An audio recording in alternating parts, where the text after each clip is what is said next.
the most striking of all this is not just that there's murder. Unfortunately, there's murders in this country all the time. It is, of course, the racial component is very disturbing. I mean, how else would you interpret this other than as a racial hate crime? And will it be pursued as a racial hate crime? Probably not because of mental health issues, but it should. A good-looking blonde woman stabbed by a black guy who's a former, or was a 14-time arrested guy, convicted criminal. What would this look like if the shoe was on the other foot? White guy stabs black girl. We know what it would be immediately. Al Sharpton would be out there.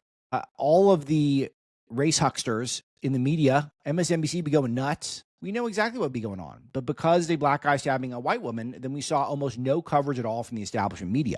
It just seemed like it was nowhere to be found in any of the mainstream sources. And then finally, we got one story from Axios, and they frame it up as a MAGA issue, talking about how the MAGA influencers are drawing repeated attention to the violent attacks to elevate the issue of urban crime. Yeah, of course. And accuse the mainstream media of undercovering shocking cases, which is, of course, what happened. And the reason why the media is not covering it is because it confirms everything we've been saying about violent crime in our cities for the last several months. I've been saying on the show how it's shaping up to be a law and order election cycle, that this is really becoming the national conversation is whether or not we should take law and order seriously or whether or not we should have lawlessness in our streets. And efforts by Donald Trump to try to clean up Washington, D.C., efforts by Donald Trump to try to enforce our immigration laws.